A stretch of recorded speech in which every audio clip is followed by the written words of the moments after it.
Olá, esse é o Que Teoria Drops, pequenas introduções sobre autores da teoria da comunicação. No episódio de hoje, O que quer e o que pode essa língua, falaremos do livro Curso de Linguística Geral, um compilado de palestras e aulas dadas por Ferdinand de Saussure entre 1906 e 1911, organizado por seus alunos.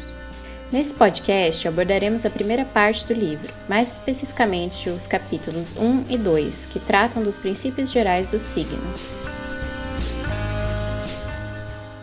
Ferdinand de Saussure foi um linguista e filósofo nascido em Genebra, na Suíça, em 1857. É considerado uma das maiores referências da linguística e do pensamento estruturalista.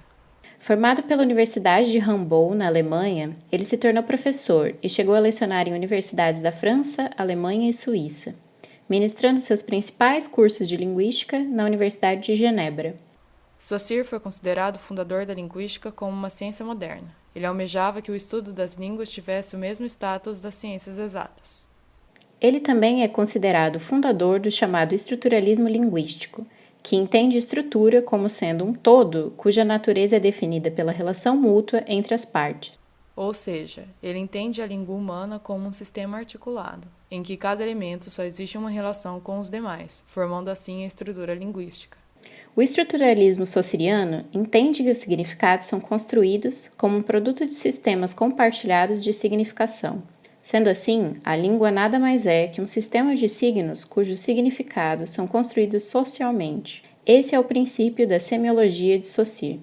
Saussure foi influenciado pelo sociólogo francês Émile Durkheim, e assim como ele, enxergava a língua como um fato social, que, para explicar de maneira simplista, seria aquilo que vem da sociedade para o indivíduo.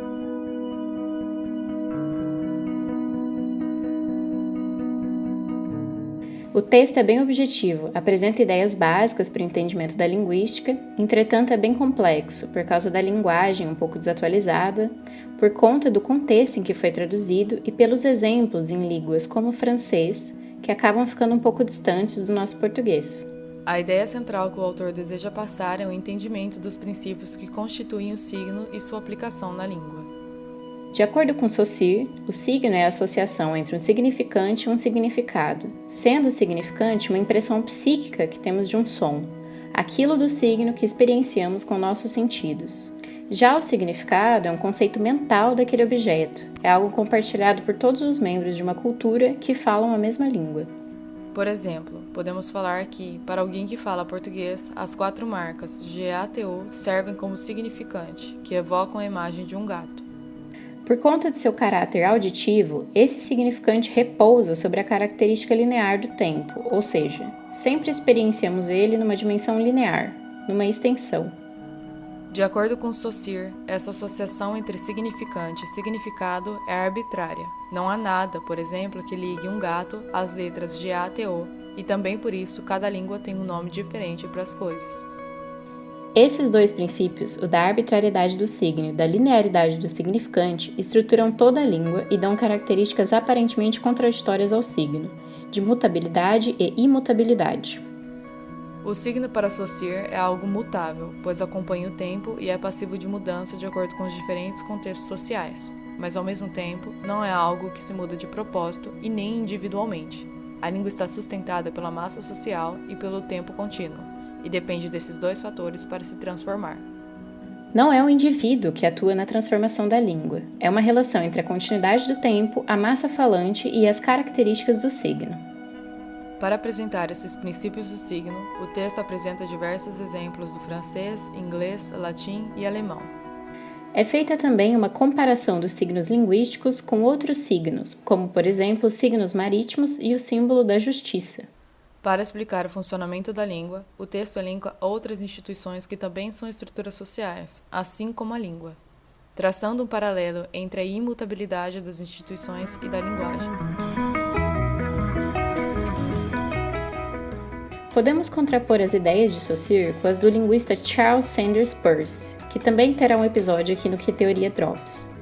Os dois autores tinham uma visão diferente da linguagem no tocante ao objeto de estudo da linguística. Na semiótica de Peirce, o interesse era entender a funcionalidade e a aplicabilidade dos seus conceitos semióticos de maneira universal e abranger o estudo dos signos para todas as formas de comunicação. Peirce também introduz o conceito do interpretante para formar sua tríade de significação, dando a noção de que o indivíduo também participa da equação. Já Saussure dá destaque para a função social do signo e procura entender a aplicabilidade do signo na vida em sociedade. Seu estudo focava na linguística como objeto. Em um breve resumo, é isso que Saussure aborda. Para maior aprofundamento no assunto, recomendamos a leitura completa do livro Curso de Linguística Geral. Hoje ficamos por aqui. Esse episódio foi produzido para a disciplina de Teorias da Comunicação do curso de Comunicação e Multimeios da UEM. O roteiro foi desenvolvido pelas alunas Alice Loureiro, Heloísa Brosso, Milena Massaf, a narração foi de Alice Loureiro e Heloísa Brosso e a edição foi feita por Heloísa Brosso e Gustavo Ferreira.